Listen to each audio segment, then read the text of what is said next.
तो ये जो 26 किलोमीटर का जो एरिया बड़ा है, ये राष्ट्रीय वन नीति 1988 के अनुसार राष्ट्र के संपूर्ण भूभाग पर 1/3 वन आच्छादित होना चाहिए, परंतु राजस्थान प्रदेश की विषम जलवायु एवं मृदा लक्षणों के कारण राजस्थान राज्य वन नीति 2010 के अंतर्गत 20% हरियाली का लक्ष्य रखा गया। अब आप करें भारतीय वन सर्वेक्षण की India state of forest report 2005 के अनुसार 15,850 वर्ग किलोमीटर था और 2000 की इसकी रिपोर्ट के अनुसार 16,655 वर्ग किलोमीटर ये वनावरण हुआ, जो कि 15 वर्षों में 804.96 वर्ग किलोमीटर की वृद्धि हुई है, जो लगभग 5.07% है।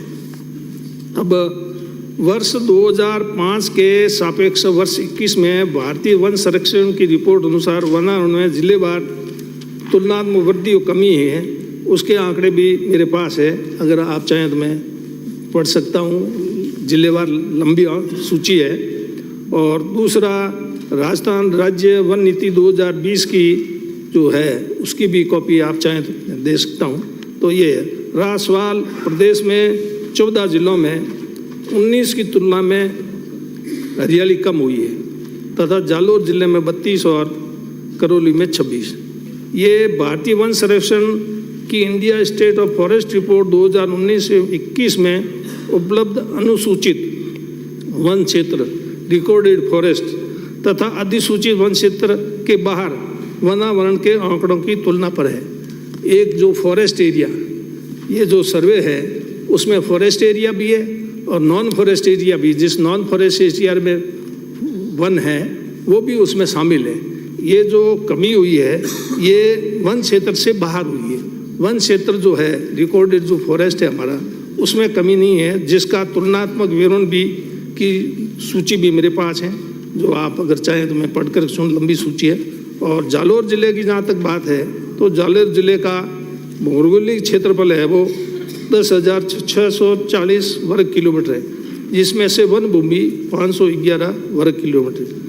जालोर जिले में 2019 की तुलना में वन क्षेत्र में हरियाली कहीं नहीं घटी। वन क्षेत्र की बात कर, वन क्षेत्र से बाहर है, वो भी इस जो सर्वे में है वो भी क्षेत्र शामिल किया गया है। और निवेदन करूं, जालोर जिले में ग्राम पंचायतों द्वारा विभिन्न स्थानों पर, जैसे बबूल है, वहाँ बबूल की बहुत झाड़ियाँ हैं और वो भी सर्वे में हरियाली में शामिल आ गई पहले। और बबूल की झाड़ियाँ हैं उनको काट करके वो पंचायतें हैं कोयला वो बेचती, उससे वो वापस जो सर्वे हुआ उसमें वो हरियाली नहीं है, इस वजह से इसमें कमी आई है, मतलब ऐसा मानना है।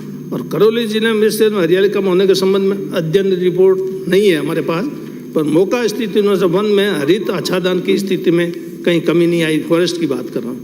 और कार्यालय प्रधान मुख्य वन संरक्षक वन बल राजस्थान के 18/1/23 द्वारा महानिदेशक भारतीय वन संरक्षण देहरादून को जालोर एवं करौली जिले के वनावरण में नकारात्मक वृद्धि के संबंध में आंकड़ों के पुनः परीक्षण हेतु लिखा जा चुका है। कभी ये किस प्रकार से वो दोबारा से सर्वे करें, जिससे कि स्पष्ट हो जाए कि ये कमी है वो किस कारण से हुई, फॉरेस्ट के बाहर से भी हुई तो किस कारण से, उसका कारण क्या रहा, इसलिए उनको लिखा जा चुका है। और तीसरा, आपने प्लांटेशन के बारे में कहा, पैसा खर्च हुआ, तो जो पैसा खर्च हुआ उसकी आपको उपलब्ध करा दी गई है सूची आपको, तो उसमें फॉरेस्ट एरिया में कहीं कमी नहीं हुई है। मेरा खास करके ये फॉरेस्ट से जुबार हुआ है और ख़ास करके ये जो बबूल के पेड़ हैं इनकी समस्या, ये जो विलायती बबूल ये बहुत ही खराब है, इसको कोई पसंद नहीं कर रहा है और इससे भूमि नष्ट हो रही है। फॉरेस्ट वाले भी इसको नहीं पसंद कर रहे हैं, लेकिन फॉरेस्ट के पास तो इतना पैसा नहीं कि वो सारे फॉरेस्ट में इतने लगे उनको निकाल कर दूसरी, क्योंकि दूसरी भी वनस्पति लगानी पड़ी। लेकिन प्राइवेट में जो ज़मीन है उनमें वो काश्तकार लोग हैं उसको निकाल रहे हैं, उनकी ज़मीन नष्ट हो रही है, इसलिए पंचायतों के उनको इजाज़त दे दी, उस वजह से हो रहा है। और जहाँ तक वनों और के वनों का सुधार करने से वनों की गुणवत्ता और घनत्व में सुधार हुआ है, उसके बारे में आपको तो मैं आपको अलग से बता दूं। ये वनों की जहाँ तक है, वन एक तो सघन वन, एक घने वन, एक खुले वन। तो सघन वन है, उसमें 2019 में 72 वर्ग किलोमीटर और 21 में हुआ 74 किलोमीटर, तो 2 की वृद्धि हुई। और घने वन है, उसमें 3931 वर्ग किलोमीटर और 19 में, और 21 में हुई है 3999। इस प्रकार 68 वर्ग किलोमीटर की वृद्धि है। खुले वन है, उसमें 2019 में 8279 है। बी ब्रीफ, वो तो बहुत जनरल डिस्कस, बहुत लिमिटेड जो प्रश्न है उसी का जवाब देते हैं, बाद में तो डिटेल हो जाएगा। मोटे रूप में जो कमी आई है वो वन क्षेत्र के बाहर का जो क्षेत्र है, क्यों सर्वे के अंदर बाहर का क्षेत्र भी उसमें शामिल आता है। जो आप भू सर्वेक्षण ऑफ इंडिया की रिपोर्ट की बात कर रहे हैं, वो शामिल होने की वजह से ये स्थिति है। अध्यक्ष महोदय, मैं बहुत नम्रतापूर्वक कह रहा हूं कि जो फॉरेस्ट रिपोर्ट 21 की आई है वो 15 वर्ष की है। 2006 में जो हमारा एरिया था जिस पर ये फॉरेस्ट था, वो एरिया था आपका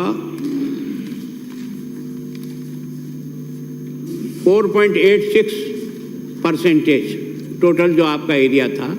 15 साल के बाद आपके इतने सब प्रयत्न करने के बाद केवल 0.9% फॉरेस्ट एरिया बढ़ा है और उस पर आपके 1200 से अधिक करोड़ रुपया खर्च हुआ है। 1% भी नहीं, 0.9% ही एरिया बढ़ा है। तो ये आपके विभाग की तस्वीर को जनता के बीच में रख रहा है। कृपा करके इस ऑथेंटिक कागज को देखने के बाद डिपार्टमेंट से पूछताछ तो करो कि आखिर ये हो क्या रहा है। ये आप 0.9 की कह रहे हो, वो मैंने कहा वन क्षेत्र से बाहर है। फॉरेस्ट लैंड जो रिकॉर्डेड हमारा फॉरेस्ट है उससे बाहर है, वो शामिल करने से केवल 0.9 आ रहा है। मैं हमारा मंच से नहीं कर रहा हूँ, इस रिपोर्ट के आधार पर क्वेश्चन पूछ रहा हूँ मैं। मैंने अपने मैंने आपको आप दूसरे ढंग से लेके आए, डिटेल डिस्कशन करेंगे इस क्वेश्चन में, इतना डिटेल नहीं हो पाएगा। आप दूसरे ढंग से लेके आएंगे, फिर उसमें डिस्कस करेंगे। अगला प्रश्न श्रीमती साफिया जुबैर, प्रश्न संख्या 5। माननीय अध्यक्ष महोदय, खंड 1 ग्राम ढाडोली, तहसील रामगढ़, जिला अलवर में सरकार के नाम दर्ज चरागाह भूमि खसरा नंबर 327, रकबा 8.28 हेक्टेयर में से रकबा 6.44 हेक्टेयर, खसरा नंबर 328, रकबा नंबर 1.28 हेक्टेयर, पूर्ण किता 2, रकबा 7.72 हेक्टेयर का नामांतरण संख्या 380 दिनांक 30/6/2020 से भंवर सिंह पुत्र भगवान सिंह राजपूत शाकिन दे खातेदार व खसरा नंबर 310, रकबा 0.13 हेक्टेयर, खसरा नंबर 311, रकबा 0.32 हेक्टेयर, खसरा नंबर 312, 0.05 हेक्टेयर, खसरा नंबर 313, रकबा 1.40 हेक्टेयर, खसरा नंबर 314, रकबा 2.82 हेक्टेयर, किताब 5, रकबा 4.72 हेक्टेयर का नामांतरण संख्या 381 दिनांक 1/7/20 से नादान सिंह, जगदीश सिंह पिता हरी सिंह, संजू सिंह, सतीश सिंह पिता शैतान सिंह, रघुवीर सिंह, रतन सिंह पिता भंवर सिंह, देवेंद्र सिंह, गजराज सिंह पिता विजय सिंह, जाति राजपूत शाकिन दे खातेदार के नाम नामांतरण खोले गए। उक्त ग्राम डाडोली में यूआईटी अलवर की भूमि का व्यक्तिगत नाम से नामांतरण नहीं खोला गया। खंड 2, जी हाँ, ग्राम डाडोली में नामांतरण संख्या 380 व 381 को खोले जाने वाले संबंधित पटवारी श्री नारायण लाल चौधरी एवं नामांतरण जांच करने वाले संबंधित भू अभिलेख निरीक्षक श्री ओमकार सिंह सैनी के विरुद्ध CCA 17 नियम 16 के तहत विभागीय जांच कार्रवाई प्रक्रियाधीन है एवं उक्त नामांतरणों को स्वीकृत करने वाले संबंधित नायब तहसीलदार श्री घमंडी राम मीणा को राजस्व मंडल राजस्थान अजमेर द्वारा दिनांक 15/7/22 निलंबित कर दिया गया तथा CCA नियम 16 के तहत विभागीय जांच कार्यवाही प्रक्रियाधीन है। अध्यक्ष महोदय, मैं ये जानना चाहूंगी ये जमीन कब आवंटन हुई और इन खसरे नंबरों का इंतकाल किसी समिति द्वारा आवंटन करने पर या किसी न्यायालय द्वारा निर्णय के आधार पर किया गया, यह स्पष्ट करें। अगर किसी सक्षम न्यायालय के निर्णय पे खोला गया है तो किस किस न्यायालय द्वारा यह आदेश पारित किए गए? माननीय अध्यक्ष महोदय, पहली बात तो ये जमीन आवंटन नहीं हुई, ये जमीन उपखंड अधिकारी रामगढ़ के निर्णय 20/7/2018 को कोर्ट का फैसला हुआ, उसके आधार पे 30/6/20 को ये नामांतरण खोला गया। ये उपखंड अधिकारी के कोर्ट से हुआ और जब ये संज्ञान में आया तो हमने या टी रविकांत जी जो सीनियर अधिकारी है उनकी कमेटी बनाई और उन्होंने जो रिकमेंड की उसके आधार पर हमने सस्पेंड भी किए और कोर्ट का आदेश था, इसमें हमने आगे की कोर्ट में अपील भी की और ये 20/7/18 को कोर्ट का आदेश हुआ, आवंटन नहीं हुआ, कोर्ट का फैसला था। क्या स्थानीय ग्राम पंचायत को भी इसमें पार्टी बनाया गया था? यदि हाँ तो तत्कालीन ग्राम पंचायत ने इस प्रकरण में क्या कार्रवाई की? और सरकार द्वारा इसमें एक सीनियर IAS के अध्यक्षता में एक जांच कमेटी बनाई है, तो उस जांच में अभी तक क्या क्या रिपोर्टें सरकार को पेश करी गई है? माननीय अध्यक्ष महोदय, जो जांच कमेटी गठित की उन्होंने एक तथ्यात्मक रिपोर्ट है, आप चाहे तो मैं पढ़ के सुना दूं। बाकी उसके जो कमेटी के जो रिकमेंडेशन आई उसको समस्त कलेक्टर को भी दिया और स्पेशल जिला कलेक्टर अलवर को भी किया और उसमें अपील की गई। उन्होंने न्यायिक अधिकारी के विवेक पर क्वेश्चन नहीं लगाया, हालांकि उन्होंने उसमें गलती मानी, संबंधित अधिकारी की गलती भी मानी, लेकिन जो कोर्ट के खिलाफ कोर्ट का कोई भी डिसीजन गवर्नमेंट के खिलाफ जाता है तो उसकी हमारे अधिकारियों को ये पहले भी निर्णय दे रखा है, हमने दोबारा रिमाइंडर दिया, उसको अपील में जाना चाहिए। उन्होंने बिना अपील गए और ग्राम पंचायत में नहीं, क्योंकि कोर्ट का डिसीजन होता है सीधा तहसीलदार के पास जाता है तो वो ग्राम पंचायत में नहीं जाता है। इसी के आधार पे उन्होंने जल्दबाजी करके खोला, तो हमें जैसे ही ध्यान में संज्ञान में आया हमने कमेटी गठित की। कमेटी का निर्णय जो था हमने ऑनलाइन तहसीलें भी कर दी, ये भी एक रिकमेंड था जिसमें 392 में 380 हमारी तहसीलें ऑनलाइन होगी और संबंधित सभी कलेक्टरों को इसके लिए हमने निर्देशित भी किया, रेवेन्यू बोर्ड को भी निर्देशित किया और सबकी चीटियाँ हैं लगा रखी हमने। चाहे तो मैं आपका आदेश हो तो कमेटी की तथ्यात्मक रिपोर्ट है जो बाकी। आप क्या चाहते हैं? डिटेल नहीं, आप व्हाट डू यू वांट? अध्यक्ष जी, मैं चाहती हूँ कि ये चारागाह जमीन अलॉट हो जाती है तो बेचारी हमारी गाय कहाँ चरने जाएंगी? ये पूरे राजस्थान का मसला है।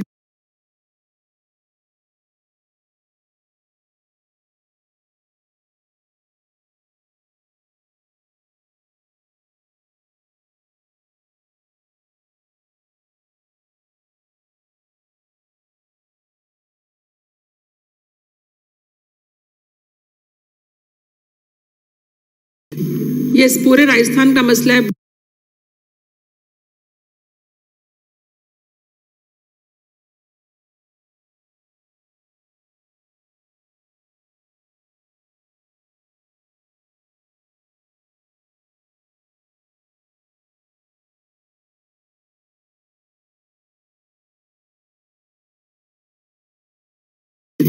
ये पूरे राजस्थान का मसला है।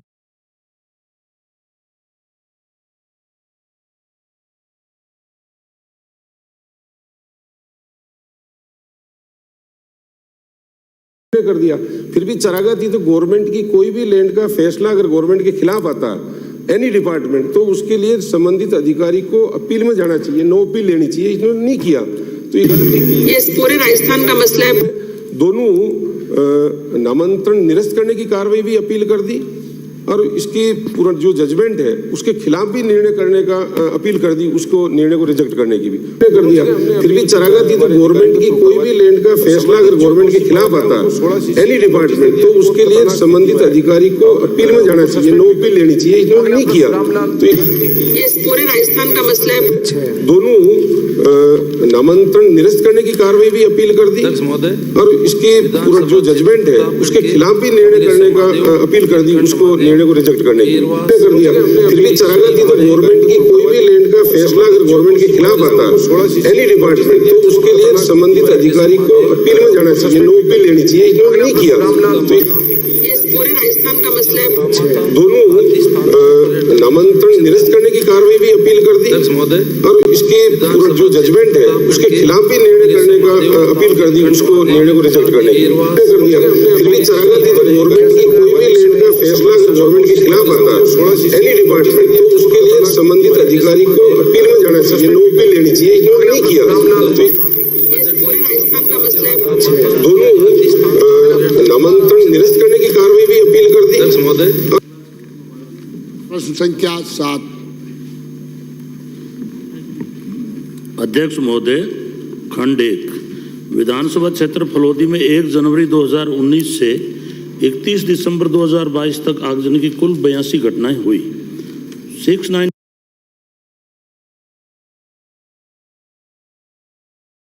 पीड़ित परिवारों को आर्थिक हानि होने पर कुल सहायता राशि 6,64,000 रुपये का भुगतान किया गया,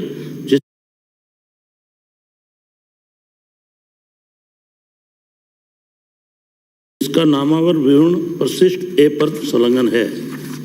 खंड 2 उक्त विधानसभा क्षेत्र में आगजनी की घटनाओं में आर्थिक सहायता देने के लिए वर्तमान में 13 प्रकरण लंबित है। नियमानुसार दस्तावेज प्रस्तुत करने पर शीघ्र भुगतान कर दिया जाएगा। भारत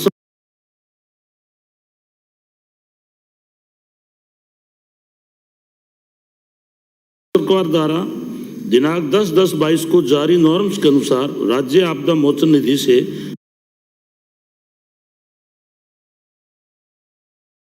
दी जाने वाली सहायता राशि बढ़ा दी गई है। लंबित प्रकरणों का संख्यात्मक विवरण परिशिष्ट ब पर संलग्न है। आगजनी की घटना घटित होने पर नजदीकी के फायर स्टेशन से अग्निशमन वाहन भिजवाया जाता है। वर्तमान में भाप उपखंड मुख्यालय पर फायर ब्रिगेड की गाड़ी उपलब्ध कराने का कोई प्रस्ताव विचाराधीन नहीं है। माननीय अध्यक्ष महोदय, मेरे क्षेत्र में कुल 82 ऐसी आगजनी की घटना थी, उसमें से 13 बकाया है और 69 में इन्होंने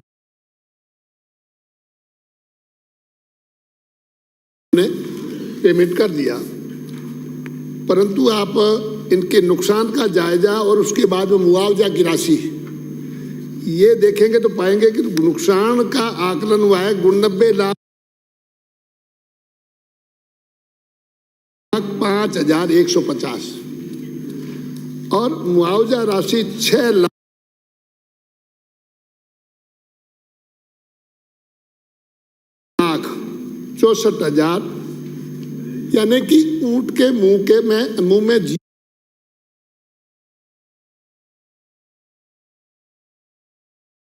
जीरे के समान मुआवजा राशि मिली है। आपने कहा कि राशि बढ़ा दी गई है,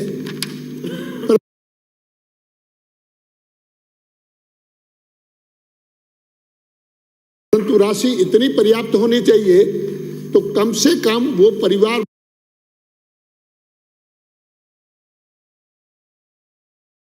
वापस सरवाइव कर सके, आगे बढ़ सके और अपनी जीवन यापन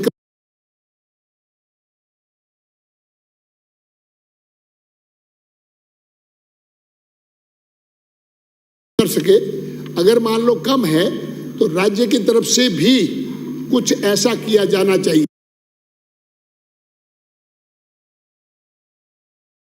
दूसरा मेरा सवाल, उपखंड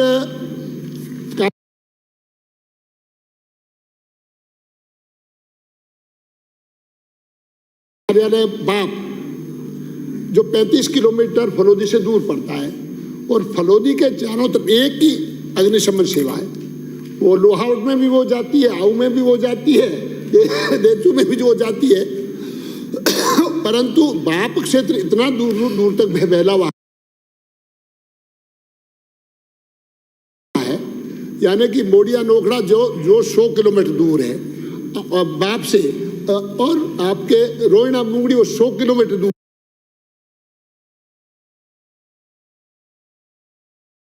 है, आपके रोड़ा बडला वो 100 किलोमीटर दूर है, और नोख जो आता है वो जैसलमेर का वो भी यहाँ पर आता है और यहाँ से अग्निशमन सेवा ले जाता है। यानी कि इतनी दूर तक वो फलोदी वाली सेवा माननीय सर, कैसे प्रश्न हो पूछे। सकती है, तब तक तो सब प्रश्न कुछ पूछे। हो जाएगा। तो मेरा ही आपसे निवेदन है कि आप बाप को एक अग्निशमन वाहन उपलब्ध करवा दें, ये मेरा निवेदन है। अध्यक्ष महोदय, हमारे जो राशि जो दी जाती है आदान अनुदान की एसडीआर और एनडीआरएफ नियमों के अनुसार दी जाती है। जहाँ तक अग्निशमन की बात है, हमने 19 और 20 में 200 अग्निशमन की घोषणा की थी। हमारे विभाग की तरफ से ये राशि सारी स्वायत्त विभाग को दे दी गई है, जिसमें 126 अग्निशमन खरीद लिए गए हैं और 74 अभी और खरीदने हैं। जहाँ तक भाप की बात है, इसका सिस्टम ये होता है कि वहाँ का ड्राइवर और तेल का रख रखाव जो संस्था देती है, वहाँ अग्निशमन की घोषणा की जाती है। अगर भाप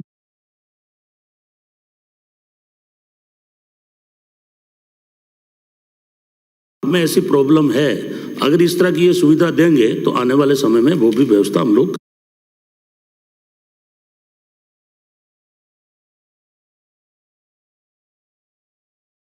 कराएंगे। माननीय अध्यक्ष महोदय, मैं पंचायत समिति अथवा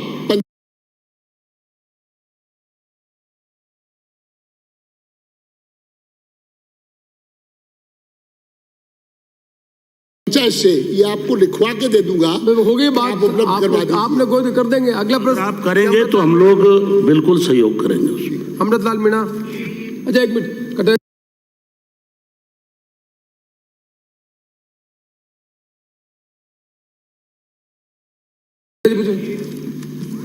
अध्यक्ष महोदय, मंत्री महोदय ने अपने जवाब में दिया है कि 10-10-22 को कुछ नॉर्म्स बदले हैं और उस बदले हुए नॉर्म्स के अनुसार कुछ राशि बढ़ाई है। ये जो पेमेंट आपने किया है ना, लगभग 90 लाख का नुकसान हुआ और 6 लाख का पेमेंट हुआ, तो लगभग 15% है, मतलब 15वां हिस्सा है।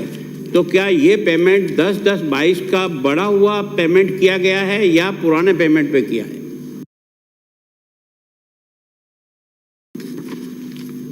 अध्यक्ष महोदय, जो भी आगजनी की घटना 10-10-22 के बाद हुई है वो तो नए के हिसाब से पेमेंट किया जाएगा और उससे जो पहले की आगजनी हुई है वो पहले के हिसाब से पेमेंट किया जाएगा। अगला प्रश्न अमृतलाल मीणा। प्रश्न संख्या 8। अध्यक्ष महोदय, खंड 1। जी हाँ, प्रदेश में कृषि कार्य करते समय दुर्घटना में किसान ऑब्लिक खेतिहर मजदूर अंग भंग हो जाने या मृत्यु हो जाने पर राजीव गांधी कृषक साथी सहायता योजना के अंतर्गत कृषि उपज मंडी समिति द्वारा सहायता राशि दिए जाने का प्रावधान है। वर्ष 2018 माह जनवरी 2018 से माह नवंबर 2018 तक कृषि उपज मंडी समिति उदयपुर अनाज के 56 एवं कृषि उपज मंडी समिति उदयपुर फल सब्जी के 3 सहित कुल 59 किसानों को रुपये 114.20 लाख की सहायता राशि उपलब्ध कराई गई। विवरण परिशिष्ट ऐप पर संलग्न है। 2 विधानसभा क्षेत्र के सलूम्बर सराड़ा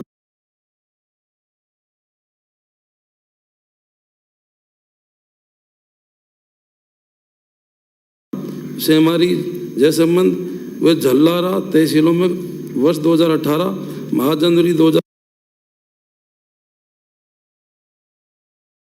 से माह नवंबर 2018 तक कृषि उपज मंडी समिति उदयपुर अनाज में कुल 27 आवेदन प्राप्त हुए तथा उक्त आवेदनों में से 21 आवेदन स्वीकृत किए गए एवं 6 प्रकरण निरस्त किए गए। उक्त अवधि का कोई आवेदन वर्तमान में लंबित नहीं है। तहसील सलम्बर सराड़ा सेमारी जयसमंद व झल्लारा क्षेत्र के राजीव गांधी कृषक सहायता योजना का कृषि उपज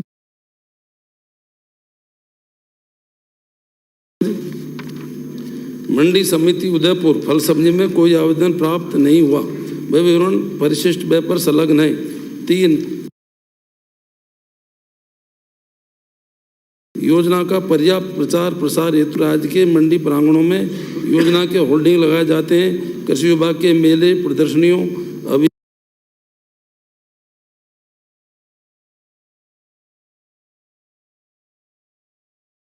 अभियानों में योजना के पंपलेट वितरित किए जाते हैं। मंडी प्रांगण में आयोजित कार्यक्रमों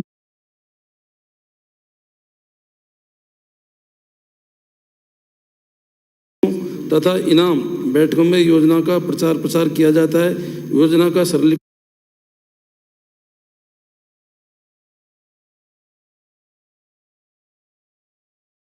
करने, योजना को किसानों की पहुंच में करने तथा योजना के व्यापक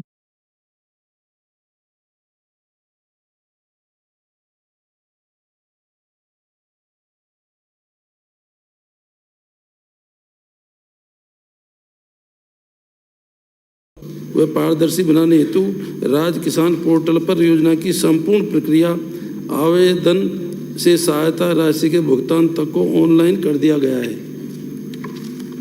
अध्यक्ष महोदय जी, क्या सरकार फसल की पिलाई के दौरान किसान की मृत्यु होने पर मुआवजा देने का विचार रखती है?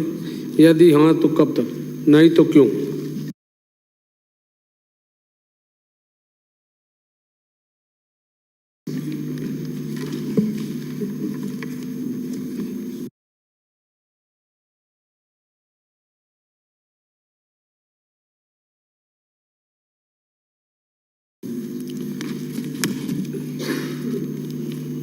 ये प्रश्न घायल का पूछा, आप दूसरे पे आ गए।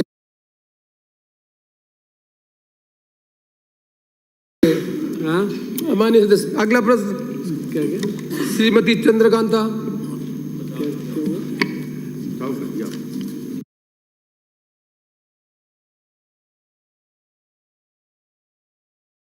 माननीय अध्यक्ष जी, आपके माध्यम से पाटन से आने वाले माननीय सदस्य को बताना चाहता हूँ, खंड 1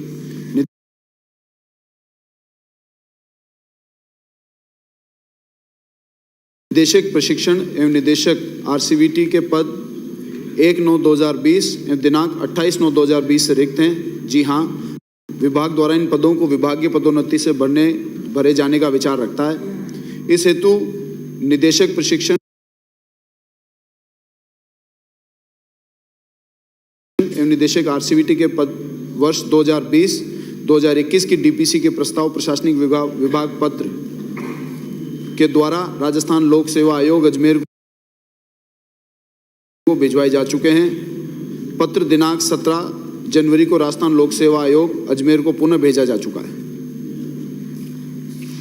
माननीय अध्यक्ष जी, आपके माध्यम से सम्माननीय मंत्री महोदय से मैं निवेदन करना चाहूँगी। पहला क्वेश्चन करना चाहूँगी कि निर्देशक प्रशिक्षण एवं निर्देशक आरवीईटी के पदों पर कार्यरत रहे अधिकारियों के कार्यकाल सहित सूची प्रस्तुत करें, क्योंकि जवाब जो मुझे मिला है ये सभी को पता है कि 2009 से ये पद रिक्त चल रहे हैं। बिल्कुल प्रश्न, दूसरा प्रश्न है, क्या राजस्व लोक सेवा आयोग को पदोन्नति कार्मिक विभाग के परिपत्र कार्मिक का 2 विभाग के पत्रांक 4.72 कार्मिक ओब्लिक का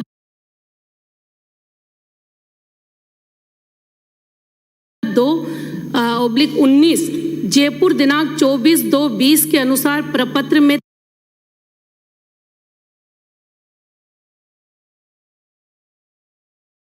तैयार करवाने के उपरांत प्रेषित किए हैं? यदि हाँ तो प्रति प्रस्तुत करें। माननीय प्रश्न पूछ रहे हैं कि सब अलग प्रश्न प्रस्तुत करेंगे, जवाब लेना है, प्रस्तुत लेना आपको। जो आंसर आपने दिया उसी में से बनाए। माननीय अध्यक्ष महोदय, ये डीपीसी को लेकर प्रश्न है। 2020 के बाद में 29/6/2021 में डीपीसी हुई। उस समय में कोई भी निदेशक नहीं बन सके क्योंकि किसी की सीनियरिटी नहीं थी। उसके बाद में 8 अप्रैल 2022 को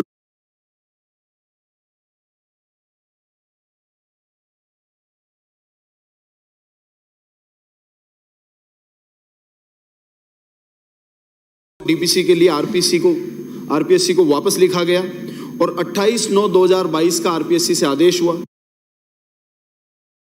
27 को जो हमारे निदेशक बनने के लिए अधिकारी थे, उन्होंने अपने प्रमोशन को लेकर कुछ आपत्तियां जताई। उस वजह से उस एक पोस्ट को छोड़कर बाकी 5 पोस्टों के ऊपर उपनिदेशक और सहायक निदेशक की डीपीसी हो गई और उनकी खुद की आपत्ति के ऊपर फिर से विभागीय जांच हुई। विभागीय जांच का प्रस्ताव वापस आकर 17